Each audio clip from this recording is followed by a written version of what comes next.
¿Qué tal amigos? Muy buenos días, les habla Ángel Peñalosa, bienvenidos a Encarando a las Leyendas del Deporte. Prepárense todos para encarar a nuestro invitado. Bienvenido nuestro querido Marco Mendizábal, ¿cómo estás? Muy buenos días. ¿Qué tal, Ángel? Buenos días, gracias por la invitación, es un placer estar aquí contigo y hablar de lo que tanto nos gusta, que es el fútbol.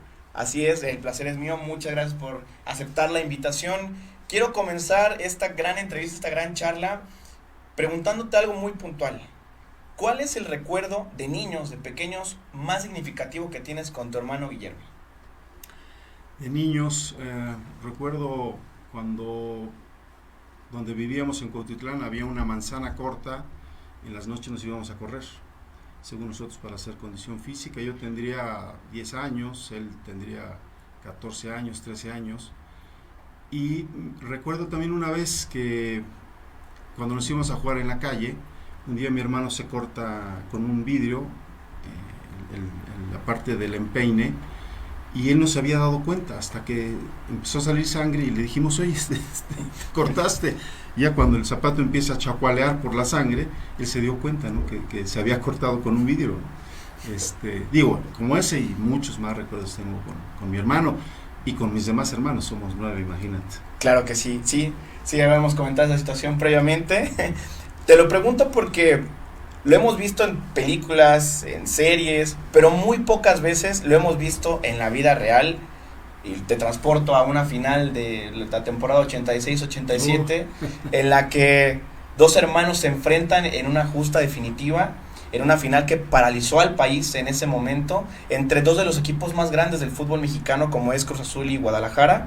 Y por eso te preguntaba, porque quiero saber cómo viviste todo ese ambiente y ese entorno en relación a la previa, con la familia, con tu hermano. ¿Tuviste alguna charla? ¿Cómo te preparaste emocionalmente y personalmente para enfrentar a tu hermano en una final del fútbol mexicano?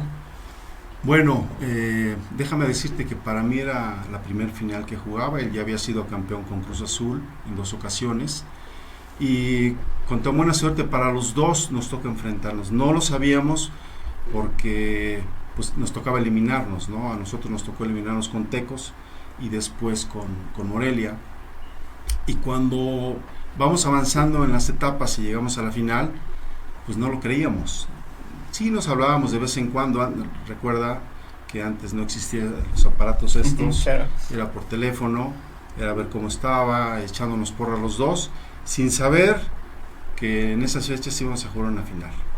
Déjame decirte que híjole, me vienen a la cabeza tantas cosas porque somos 9 hermanos, en aquella época vivían mis padres, y fue muy emocionante, pero principalmente para mi familia, no tanto porque tú sabes que estás concentrado, viajas, entrenas, sigues concentrado, juegas la siguiente etapa y así.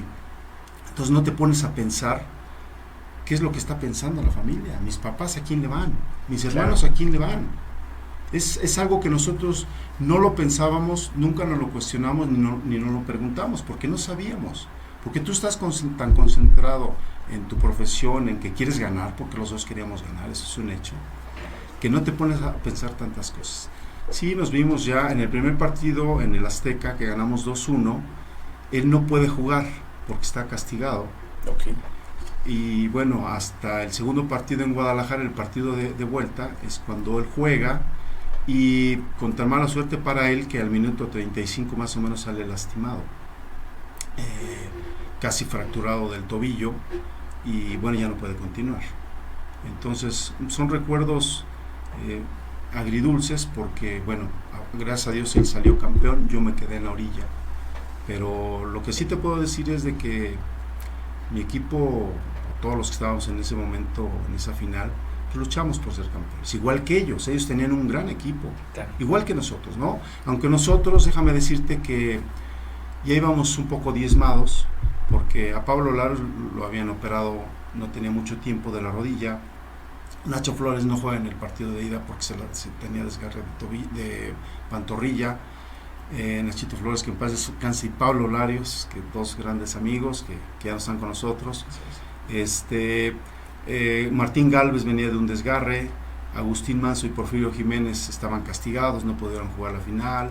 Entonces sí íbamos un poco diezmados con medio equipo. Entonces eso Yo al final no sé si hubiéramos podido ganar allá en Guadalajara o sacar un mejor resultado, perdimos 3-0. Pero lo que sí te puedo decir es de que todos los que estuvimos en la cancha dimos lo mejor de cada uno, eso sí. Y el recuerdo con mi hermano, pues es de que en el medio tiempo, yo antes de bajar allá en Guadalajara, el segundo partido, pues yo lo voy a ver a la banca porque él estaba sentado en el piso, preguntarle cómo estaba. De hecho hay unas fotos ahí que tenemos los dos, porque ya después de que le hacen las radiografías y todo eso, casi se fracturó el tobillo.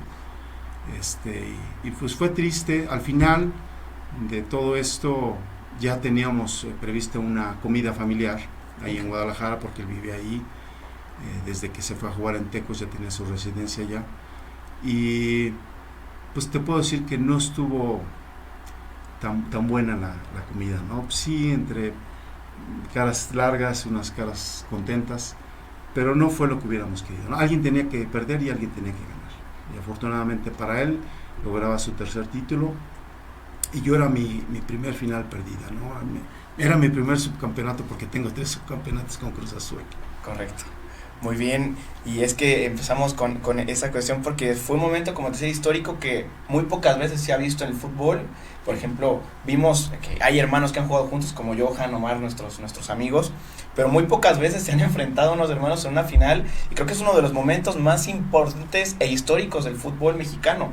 ¿Cómo fue también la cuestión de la afición? ¿Cómo viste al país en ese momento con ese arraigo a las camisetas? Yo creo que también los futbolistas tenían esa identidad con sus camisas, más que ahora que a veces no se les tiene ese amor a la playera. ¿Cómo era todo ese ámbito en cuestión de la afición y del amor a la camiseta? Pues mira, sin temor a equivocarme, Cruz Azul tiene, si no es que la mejor afición, de las mejores aficiones de México. Y te lo digo porque nos tardamos 23 años de ser campeones a otro campeonato, y la afición de Cruz Azul siempre perseveró, siempre estuvo ahí apoyando al equipo. No es fácil hacer eso, ¿eh? Yo creo que eso nada más Cruz Azul y el Atlas, ahora que ha sido campeón 2 veces seguidas. La afición pues sí cuenta mucho.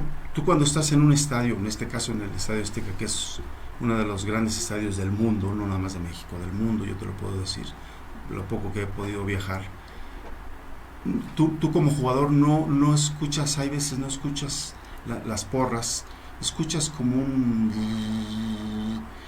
realmente no escuchas claramente qué es lo que está gritando la gente. Antes no había las porras que hay ahora, los cánticos, eran porras y gritos, pero la afición de Cruz Azul nos apoyó mucho aquí en el Azteca. Desgraciadamente allá en el Jalisco, en el partido de vuelta, la directiva de Chivas decidió no dejar entrar a la porra ni a nadie de Cruz Azul. Entonces era básicamente el 100% era la afición de Chivas, ¿no?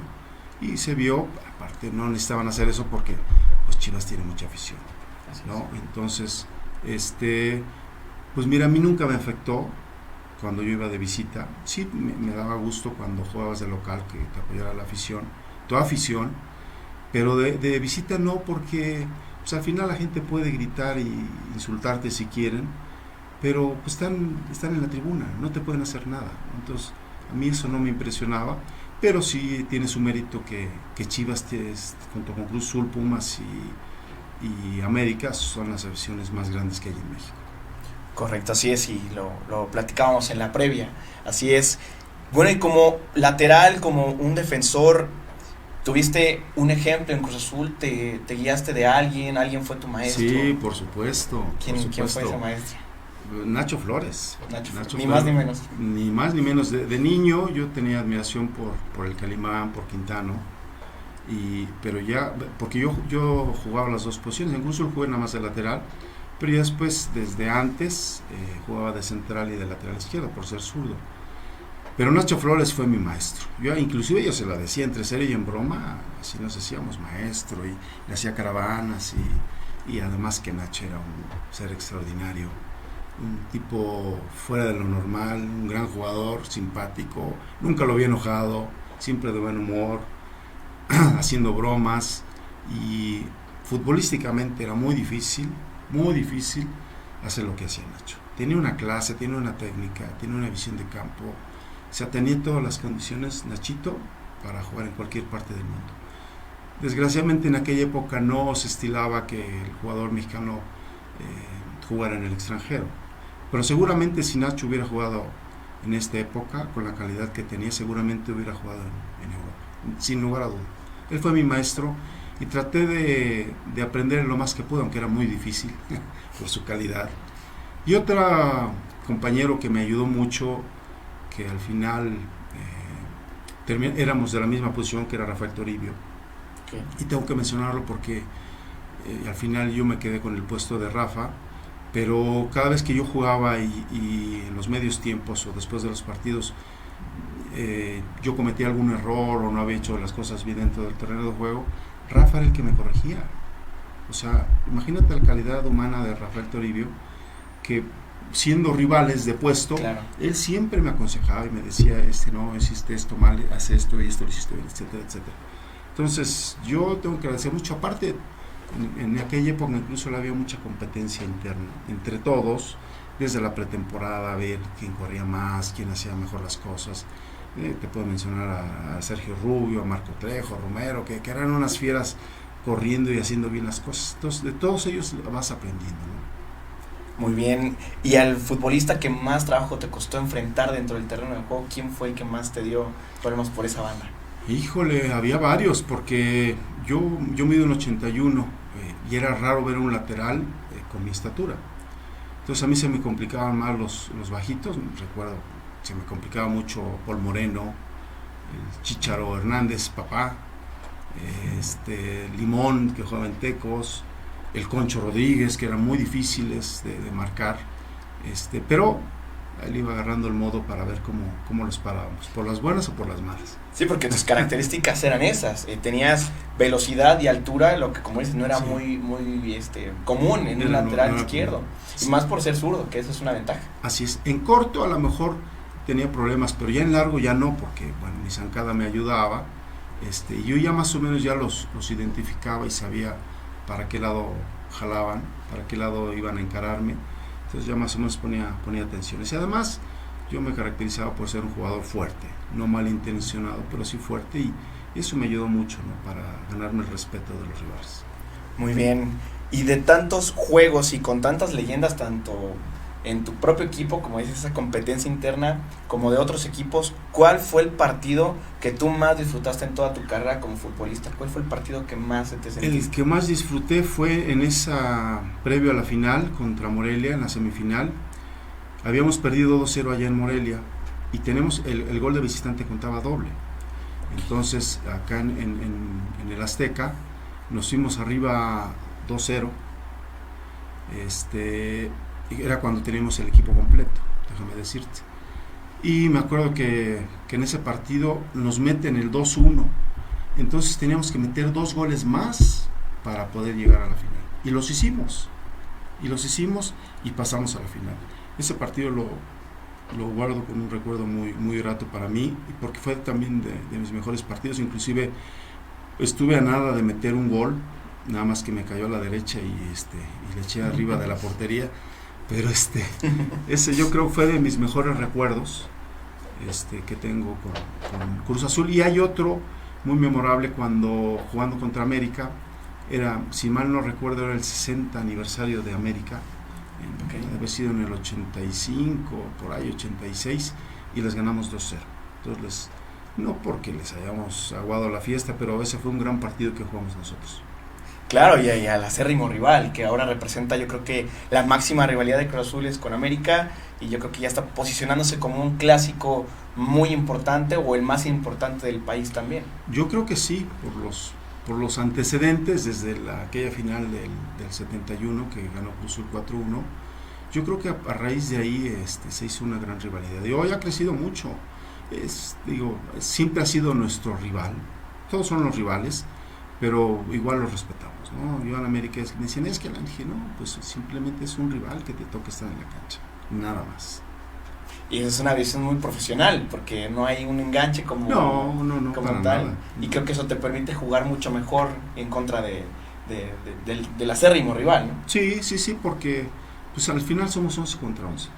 Termina el partido y nos chocamos las manos y listo, no pasa nada. A menos de que tengas algo personal contra alguien, pero pero al final son rivales deportivos, nada más. Muy bien, mi querido Marco, pues mira, vamos a leer un pequeño comentario. Dice Maribel Sánchez Rivero, saludos desde Málaga, España. Ah, mi prima, saludos Maribel. Aquí está viendo la transmisión. Oye, qué gusto Maribel, un abrazote. Así Espero es. que estés bien. Un saludo hasta Málaga, dice también Jesús Padilla. Saludos desde Texcoco, Ángel te encargo un autógrafo del señor Mendizábal. Salúdame al crack jugadorazo. Muchas gracias. También dice Eduardo Núñez Lotito, nuestro amigo uruguayo, dice saludos cordiales, excelente programa Ángel Peñalós. Saludos mi querido colega Saludos. y amigo, así es. Bueno, pues tú has crecido en un ámbito futbolístico totalmente, pero también tuviste que sobrepasar muchas adversidades y muchas cuestiones personales, físicas. ¿Cuál fue uno de los retos más duros que tuviste y cómo lograste, pues, como tal, llevarlo a cabo y superar esos obstáculos? Porque, pues, siempre hay obstáculos en la vida para alcanzar nuestras metas, nuestros sueños. ¿Cuál fue el obstáculo que más trabajo te costó y cómo fue la sensación de haberlo superado? Pues mira, déjame platicarte rápidamente. Yo debuté a los 24 años, yo ya debuté grande. Yo tuve que jugar desde segunda división, tercera división, que hoy es segunda división, y después segunda división, que hoy es liga de ascenso o liga de expansión. Antes era primera A.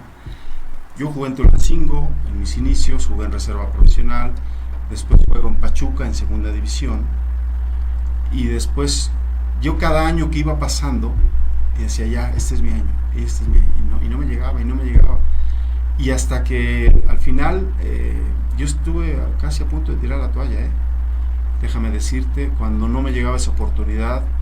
Y recuerdo bien que la gente me hablan de Irapuato y me dicen que si quiero jugar allá en segunda división, digo, te repito lo que es la primera A, y dije, bueno, vamos a darnos la última oportunidad para ver si tenemos las condiciones para desempeñarme en este deporte, en esta profesión.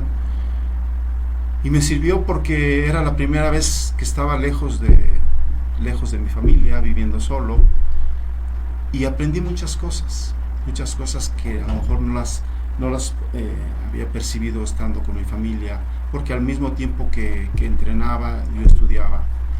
Tengo la carrera trunca hasta el 5º semestre de la carrera, pero tenía que estudiar después de los entrenamientos, era complicado. Entonces cuando me voy a Irapuato decido ya dejar la escuela y dedicarme de lleno me dio un año. Me va también en Irapuato, llegamos a instancias finales con el equipo, y regreso a Cruz Azul porque en esa época me prestaban, no me vendían, me prestaban, y yo regresaba a Cruz Azul siempre. Cuando regreso de Irapuato, se hace el cambio de entrenador, había salido Don Nacho, Miguel Marín toma el equipo, después lo castigan, y después llega Alberto Quintana, y Alberto Quintana es el que me da la oportunidad de debutar. Entonces yo con Alberto debuto, por eso te digo que de mis jugadores favoritos, sino porque me haya debutado en mi niñez, era Calimán, Alberto y Nacho Flores. Entonces Alberto es el que me da la oportunidad. Fíjate que todo eso que viví durante esos años que no tenía la oportunidad, porque yo veía a mis compañeros que ya debutaban, y yo decía, bueno, ¿qué es lo que pasa? Algo estoy haciendo mal. Cuando me voy a Irapuato, yo pesaba 68 kilos más o menos. Era muy alto, pero era muy delgado. Me voy allá, no hacía prácticamente nada más que entrenar y descansar y comer bien. Regreso a Cruz Azul con 75 kilos. Entonces cuando regreso me ven y me dicen, ¿qué te pasó? Entonces eso me sirvió para que Alberto se fijara en mí y me diera la oportunidad de jugar en televisión. No teníamos las instalaciones que uno pudiera imaginar en aquella época, un buen gimnasio, etcétera, etcétera, pero me cuidaba mucho y me alimentaba muy bien. Eso me ayudó mucho. Cuando regreso a Cruz Azul es cuando me dan la oportunidad, y creo que no la desaproveché. Muy bien, y es que ese es el mensaje importante, porque a veces creemos que dar un paso atrás o tomar un atajo que a lo mejor no es hacia donde apuntamos, tenemos que agarrarlo bien, ¿no? Tenemos que hacer bien las cosas para poder alcanzar el objetivo. Muchos dirán, es que te vas a ir a Irapuato, híjole, no, ya estás perdido, ya te vas a ir a la segunda división, no está bien, críticas y demás, pero para ti esa capacidad te ayudó para progresar y alcanzar tu sueño. No, pero olvídate, porque fíjate que a raíz de eso, Ángel, hoy yo doy conferencias. Entonces yo platico toda esa historia, que lo que tuve que hacer para alcanzar mi sueño. Mi sueño era jugar en primera división, porque fútbol profesional ya lo jugaba, pero jugar en primera división era mi sueño. Y perseveré, y perseveré. Lógicamente, para todo esto, pues me ayudó la familia, mis padres, Guillermo y mis demás hermanos que de alguna forma estaban ahí conmigo, apoyándome. Guillermo, con sus consejos, no te desesperes. Yo me recuerdo perfectamente una vez, yo estando en la reserva y él ya era figura en Cruz Azul, una vez platicando en casa me dice, vamos a hacer una cosa. Dice, tú tienes que ser el mejor jugador de la reserva y yo del primer equipo. Y eso se me quedó muy grabado. A lo mejor él no se acuerda de eso, pero me lo dijo perfectamente y no se me olvidó nunca. Entonces yo tenía la intención, cuando me voy a Irapuato, dije, ahora sí, esta tiene que ser mi última oportunidad para dar el gran salto a la primera división. Y así fue. No me di por vencido, perseveré, luché, lloré, sí, porque lloré de repente, porque decía, ¿qué me falta? ¿Qué me falta para dar ese gran salto? Y logré mi sueño, Ángel. Ese sueño que me duró 10 años, yo jugué nada más 10 años en primera división, pero creo que los aproveché al máximo. Claro, porque te afianzaste en la posición, en las temporadas largas jugabas prácticamente todos los partidos de titular y es un gran logro, como bien lo dices, a lo mejor fueron 10 años, pero yo creo que los disfrutaste y los aprovechaste al máximo. Así es, los aproveché, porque dije, ya estoy aquí. Aquí lo importante no es llegar, sino mantenerte, porque a lo mejor cualquiera llega, pero mantenerte es complicado, y para eso necesitas, más que otra cosa, disciplina. Muchas veces, fíjate que no llega el jugador más talentoso, sino el más disciplinado.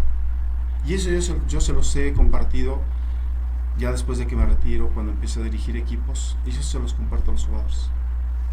Que la disciplina es base importante en esta profesión para que alargues tu carrera, para que sigas en el fútbol. Eso es básico.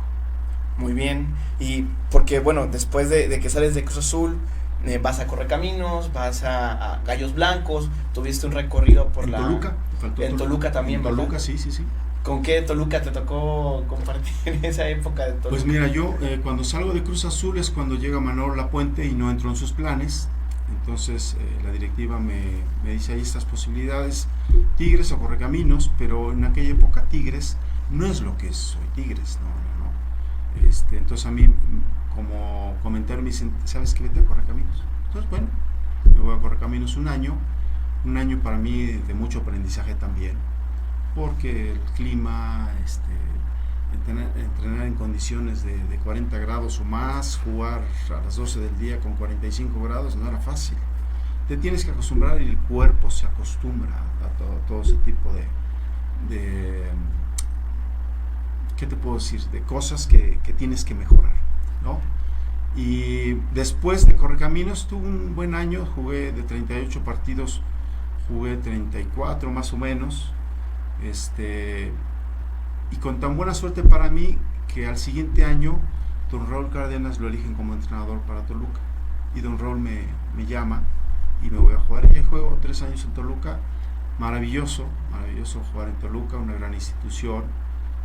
Viví muy a gusto, digamos que me fue bien en términos generales. Calificamos nada más un año, pero jugué con jugadores importantes, el Picas Becerril, Tuca Ferretti, Graniolati, Huicho García, Macharelli, Tony Alcántara, o sea, también una serie de jugadores muy importantes que te van dejando, ¿no?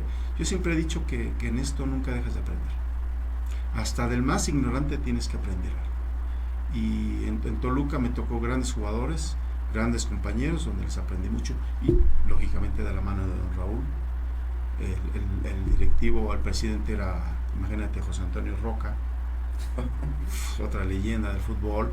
Después estaba Lalo Ramos, que después ya se había retirado, era auxiliar, profesor Vasilevsky, y después me toca Pepe Baltonra. Y bueno, de todos aprendes, ¿no? Y viví muy a gusto. Ya después de ahí, dejo de jugar un año, cuando salgo de Toluca, y los siguientes 2 años, ya al final de mi carrera, a los 37 años, juego 2 años con Gallos Blancos en Liga de Ascenso, en primera. Muy bien, y al tema que quiero pasar es cómo decides continuar y empezar a prepararte como director técnico, como esa preparación. A veces es muy complicado. Muchos dicen, no, pues es que el futbolista lo único que sabe es jugar fútbol y se le acaba la carrera y ya no sabe qué hacer. ¿Cómo decidiste empezar a prepararte como director técnico? Yo empecé a hacer el curso cuando estaba en Toluca. Cuando me voy a Gallos Blancos, yo podía haber jugado un año más, pero llegó un nuevo entrenador. Yo era el capitán en Gallos Blancos, era de los líderes. Me tocó jugar con grandes jugadores también, por mencionarte Raimundo Rodríguez, Ángel Martínez Herrera, Robinho, Valtencir Gómez, tantos compañeros, buenos compañeros. Mi entrenador, el Chocolate Hernández, y de todos vas aprendiendo. Ya tienes el curso, sí, el curso es un requisito que debes de tener, pero lo que no te enseñan en los cursos es tú cómo vas a ser como entrenador, cuál va a ser tu personalidad como entrenador, si vas a ser paternalista, si vas a ser duro, si vas a ser amigo, porque déjame decirte que un entrenador tiene que saber de todo y de todos. Cuando diriges un equipo, debes de conocer perfectamente a tus dirigidos, sus orígenes, si se puede, cómo son como personas, porque futbolísticamente los ves todos los días, pero qué hay detrás de todos ellos para que tú puedas entenderlos, que te entiendan a ti. Esa parte no te la enseña, eso tú lo tienes que ver. Y te digo, un entrenador debe saber de todo y de todos, y debes saber de todo, porque aparte de ser entrenador, tienes que ser psicólogo, tienes que ser papá en algunas veces, tienes que ser médico, tienes que saber un poco de preparación física. O sea, tienes que saber de todo para poder de alguna forma entenderlos y de acuerdo a eso llevar a tu equipo a donde tú quieres que llegue. Muy bien, es un tema obligado que vamos a tocar. Vamos a hacer aquí una pequeña pausa para comentarios. Dice Edgar Ramírez, saludos a Marco Mendizábal, azules desde Málaga, gente de España también. Saludos, qué alegría que me hablen de allá. Dice también Indra Elizabeth, mi hermana, excelente programa, saludos. Saludos.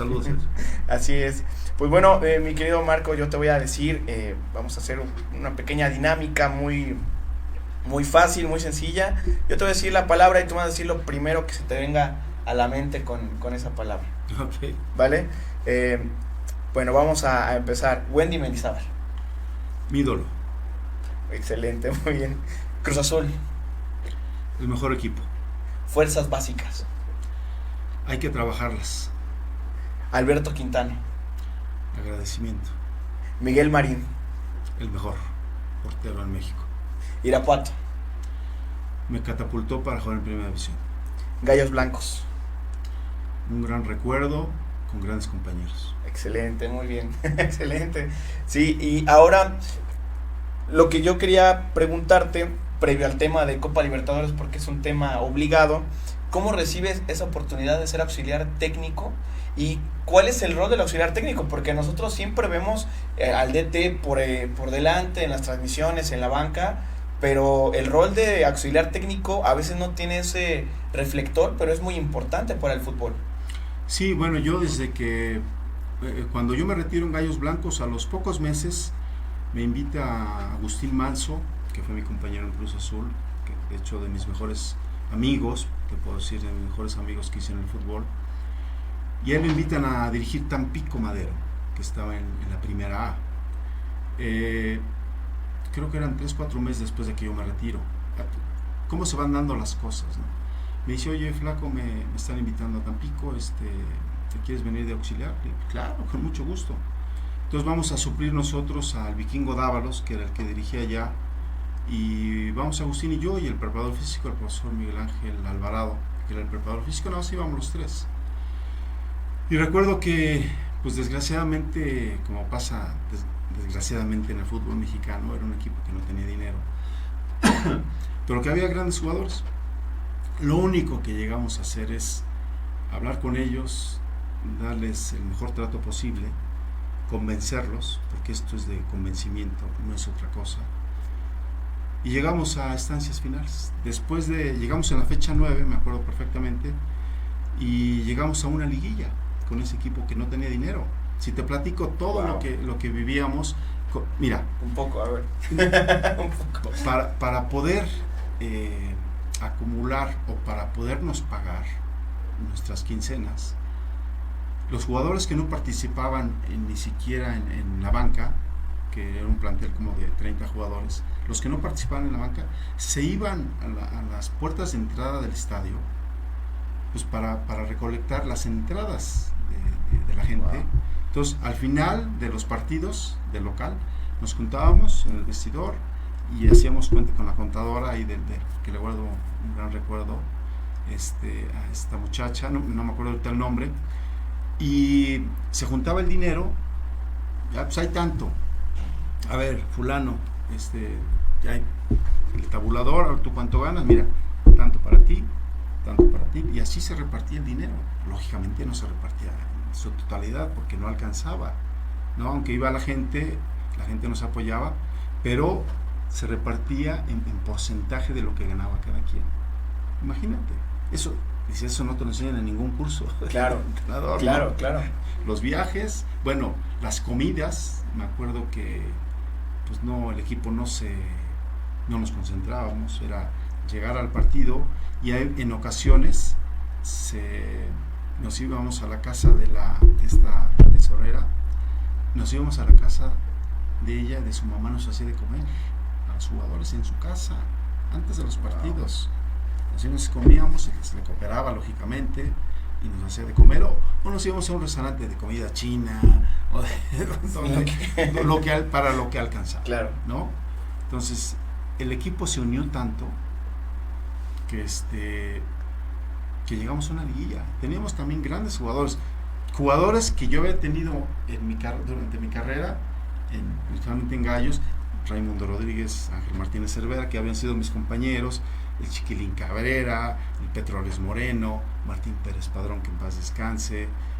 Había dos estadounidenses, Onalfo y no recuerdo ahorita el nombre del otro, pero teníamos un gran equipo y los muchachos se pusieron las pilas y llegamos a una liguilla, y en la liguilla se le había prometido a los jugadores cierto dinero para jugar una liguilla. Claro. Nos tocaba contra Pachuca, eran las 12 de la noche y nosotros estábamos en Tampico. Los muchachos no querían ir a jugar porque no había dinero. Se les convence, se viaja de noche, llegamos a Pachuca, medio duermen 2-3 horas, o los que pudieron dormir en el autobús, y a jugar en Pachuca. De venir del nivel del mar a 2.600 metros en Pachuca, pues ya te imaginarás, nos metieron 6-0, ¿no? Entonces, sí, lógicamente no son las condiciones como para poder jugar un partido, ¿no? Claro, menos una liguilla. Pero todo eso, te digo, no te lo enseñan en ningún curso. Todo eso te va dejando aprendizaje. Todo eso te va dejando aprendizaje. Y bueno, ahí es mis inicios como auxiliar. Después, al siguiente año, Agustín no agarra equipo. Yo había hecho amistad con Alex Domínguez en Querétaro, con Gallos Blancos, porque él estaba en la primera división, el TM Gallos Blancos en aquella época. Entonces hicimos amistad y Alex me invita a participar con él en Gallos Blancos, porque el día después se entrena. Y estuvimos unos meses en Hermosillo porque el equipo se había trasladado para allá. El equipo desaparece por cuestión de los directivos o los dueños que de dudosa procedencia su dinero. Entonces la federación decide el equipo transformarlo en la Real Sociedad de Zacatecas. Es cuando se forma la Real Sociedad de Zacatecas. Okay. Y nos trasladamos a Zacatecas. Alex dirige al principio unos 5 o 6 partidos. Después él le habla a Carlos de los Cobos para dirigir a América y dice: Alex, yo me voy. Les pidió que le dieran la oportunidad a los directivos de Zacatecas y Alex se va a América. Y a mí me dejan el equipo. Por primera vez es cuando tomo un equipo ya como cabeza. Ahí es donde realmente inicio, con tan buena suerte para mí, que llegamos a la liguilla. Cuando Tigres estaba en primera A. Es cuando Tigres baja y asciende inmediatamente porque conservó el equipo con Alberto Guerra como entrenador. pero todo ese aprendizaje que vas teniendo, olvídate, me ayudó mucho. Wow, y como DT, ¿cuál es tu personalidad? Nos comentabas, ¿no? Tienes que aprender cuál va a ser tu personalidad. Como auxiliar, tú debes de entender que no eres la cabeza, pero sí, tú debes de quitarle mucha presión al entrenador con los jugadores, con los jugadores, porque a veces el jugador está enojado con el entrenador porque no lo mete. Entonces, la labor tuya es, a ver, vamos a platicar. Y mira, no juegas por esto, pero tú tienes que entrenar como si fueras a jugar siempre, tratar de convencerlos, porque es convencimiento, no es a fuerza que tienen que hacer las cosas los jugadores. Ese es, así como yo lo aprendí, así como me enseñaron, que debes de tratar al jugador, no con insultos, porque me parece que no debe de ser así. Sí, a lo mejor sí. Yo tuve otro entrenador que en paz descanse, que le aprendí mucho, don Carlos Miló, que era muy duro con los jugadores, muy duro, inclusive con insultos, y no es crítica, es algo. Cuando yo jugaba porque él fue mi entrenador en Correcaminos, yo sin saberlo, yo decía, el día que yo sea entrenador, no quiero ser así. Sí tiene muchas cualidades, o tenía muchas cualidades don Carlos, pero decía, esto no me gusta, esto no lo voy a aplicar yo cuando sea entrenador. Y así fue. Y yo aprendí un poco, aunque no fue mi entrenador directamente, pero yo aprendí a vivir a través de mi hermano, de don Nacho Treyes. Para mi hermano, el mejor entrenador que hay en el mundo es don Nacho Treyes. Y él me platicaba muchas cosas que hacía, lo que decía, cómo se comportaba con los jugadores, cómo los trataba, etc. Entonces todo eso se me fue grabando. Y como auxiliar tienes que ser así. Tienes que entender que tu labor es ayudar al entrenador con los jugadores, con las directivas. Lógicamente ver los partidos, ayudar en los entrenamientos, sugerirle cosas, en los cambios. En aquella época con José Luis Trejo estaba el Chatito Ortiz, que paz descanse también, que éramos tres generaciones diferentes. Chatito Ortiz tenía la edad que yo tengo ahora, en aquella época, hace 22 años. José Luis era una generación un poco más, y yo era el joven, digamos. Entonces teníamos formas de ver el fútbol diferente. Eso le ayudaba a José Luis, porque al final es el que tomaba las decisiones. Tú puedes sugerirle qué cambios podría hacer o qué cosas tendría que hacer, pero al final él era la cabeza del grupo y él es el que decidía siempre. Esa es la labor de un auxiliar, según mi punto de vista. Aparte, apuntes, alineaciones, ver a los rivales, etcétera, etcétera. Claro, pero tiene un rol tan importante, muy importante, como tanto el director técnico, o sea, sí. Tiene que estar funcionando bien también, porque me imagino que no sé si siempre se llame a alguien de confianza para poder tener, o hay lucha de egos, o... Yo creo que para que tú tengas un auxiliar, debe de ser de tu mayor confianza. Tú no puedes tener un auxiliar que no estés convencido que te va a ser leal en las buenas y en las malas, porque desgraciadamente así pasa. Entonces yo, cuando me elegían como auxiliar, yo siempre les decía, no te voy a decir que sí a todo, yo te voy a decir lo que yo pienso, no para que tú te sientas bien. Es claro. Lo que yo veo, y al final tú decides, porque al final el técnico es el que decide siempre. Entonces yo les daba mi punto de vista. A lo mejor no todavía sobre hojuelas, a veces nos enojábamos, claro, o no estábamos de acuerdo en muchas cosas, pero así tiene que ser la relación de un auxiliar con el entrenador. Muy bien, y me imagino la felicidad que te causó cuando te invitan a formar parte del cuerpo técnico de Cruz Azul, de tu equipo, del equipo en el que lograste tu sueño en un inicio, y te dan la oportunidad también para poder ir al torneo más importante a nivel de clubes en el continente, a representar a México y a lograr una gran hazaña como fue el equipo de Cruz Azul del 2001 de la Copa Libertadores. ¿Cómo viviste todo ese proceso cuando te llaman? ¿Cómo te sentiste? ¿Cómo fue? No, pues imagínate, yo había regresado años después de que dirijo en Zacatecas, trabajo en Veracruz con Víctor Aguado. Después nos llama Cruz Azul para trabajar en Cruz Azul Hidalgo, en la primera A. Tuvimos un excelente torneo. Este año es el torneo que más puntos había hecho Cruz Azul Hidalgo. Pero desgraciadamente en la final, en la liguilla, nos elimina Veracruz y salimos. Y 2 años después, yo me voy a León, también estoy de auxiliar en León con Bracamontes. Después José Luis Trejo se fija en mí y regreso a Cruz Azul en el 2000. y me toca vivir toda esa etapa que tú estás mencionando de la Libertadores, que para mí es, te puedo decir sin temor a equivocarme, que es la experiencia más bonita que viví en el fútbol, ni como jugador, ni como jugador. Y yo la verdad que envidiaba mucho a los jugadores porque les decía que a mí me hubiera gustado vivir esa experiencia como jugador. La viví como entrenador, sí, pero me hubiera encantado vivirla como jugador. Es algo que les envidio a los muchachos que en aquella época lo vivieron. Y fue una experiencia, te digo, la más importante y la más bonita porque, aparte de que conocí tantos países en Sudamérica que no conocía, toda la eliminatoria fue muy larga. Tuvimos que pasar 24 partidos para llegar a esa final. Desde la pre-Libertadores, la pre-Libertadores y llegar a la Libertadores directamente. Entonces, fueron partidos en Estados Unidos para eliminarnos en la pre-Libertadores con equipos mexicanos. Después la pre-Libertadores para eliminarnos con los equipos venezolanos y contra el Atlante que estaba. Y para llegar a la Libertadores. O sea, fue un proceso muy largo. Si me pusiera recordar o hacer cuentas de los kilómetros que se recorrieron en avión, etcétera, híjole, serían números muy altos. Y te repito, fue la experiencia más bonita y sobre todo porque pues vas representando al equipo de tu vida, ¿no? Para mí Cruz Azul es el equipo de mi vida, es mi segunda casa y seguramente pues para la familia Mendizábal, para mi hermano Guillermo también, aunque él jugó en un gran equipo como Chivas, pero somos azules de corazón.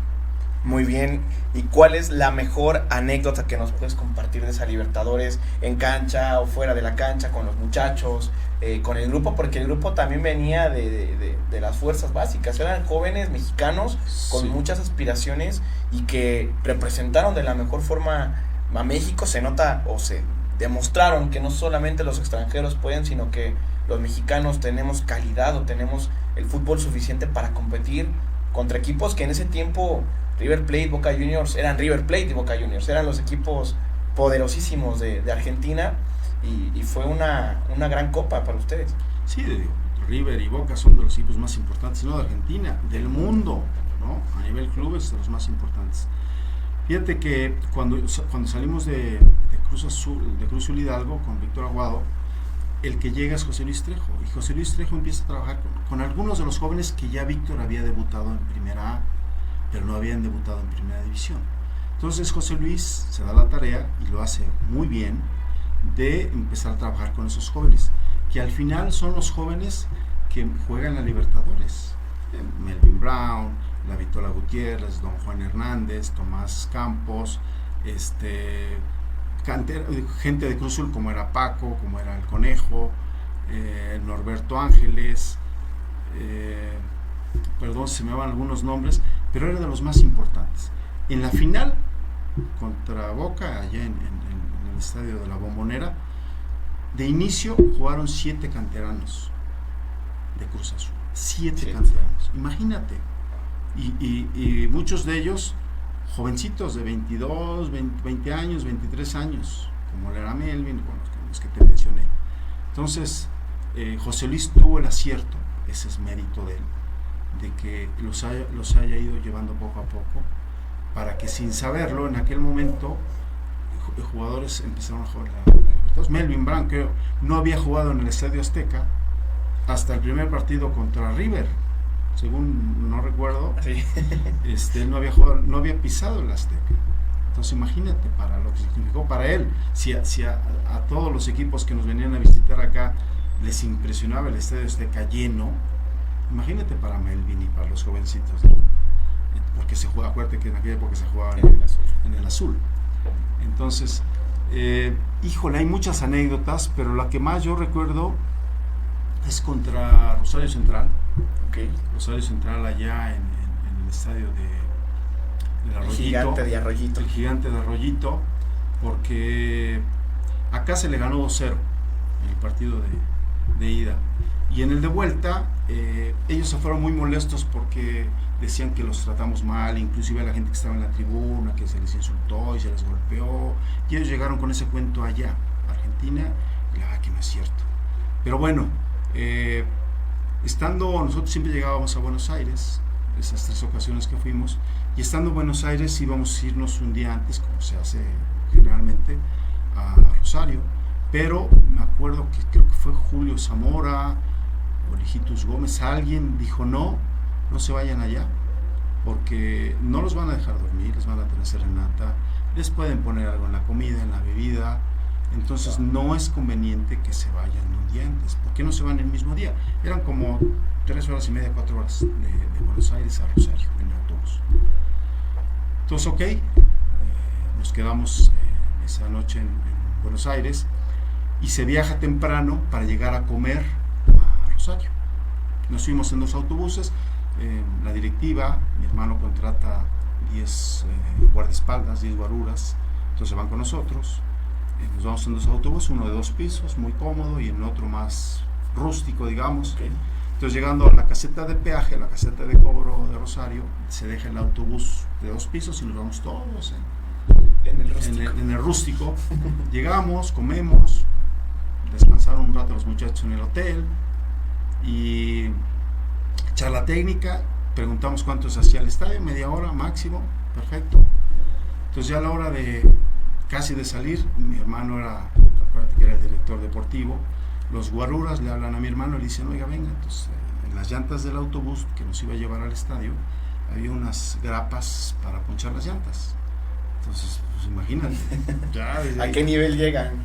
Entonces ya se quitan, ya nos vamos atrás de las patrullas, de las motos, nos iban escoltando, media hora, 45 minutos, 1 hora, dijimos, ¿qué onda? Nos llevaron a conocer Rosario, Y bueno, un buen tour. Llegamos al estadio y ¿qué crees? Con tan mala suerte para nosotros que no pudimos entrar. Estaba tapada la entrada para el autobús. Bueno, ya sabíamos. Entonces ya José Luis da la orden de que bajemos, ya un poco nerviosos por los tiempos. Ya nos bajamos todos, con todo el grupo, algunos directivos que iban en camionetas. Se baja todo el grupo. Imagínate, entre el estacionamiento, entre la gente, ya te imaginarás las linduras que nos gritaban. Nos aventaban cohetes, escupitajos, huevos, o sea, nos llovió de todo. Y bueno, ya llegamos al vestidor, ya faltaba poco tiempo, se empiezan a vestir los muchachos, ya se había dado la alineación y le dicen a mi hermano, el equipo, no pueden salir los jugadores a calentar. Pues, ¿cómo que no? Pues tiene que ser entonces, no, que pues allá ustedes. Bueno, salen los muchachos a calentar, a los 10 minutos regresan, generalmente tardas media hora en el calentamiento, el conejo entrenando en medio campo porque te aventaban cohetes, luces de bengala, o sea, te aventaban de todo, pero no te dejaban unos boquetes en el pasto, las palomas, las cohetes que te aventaban. Y fíjate que todo eso sirvió porque los muchachos, más que intimidarlos, ellos venían enojados, o sea, venían con coraje. ¿Por qué nos tratan así? Entonces sale, pero con todo.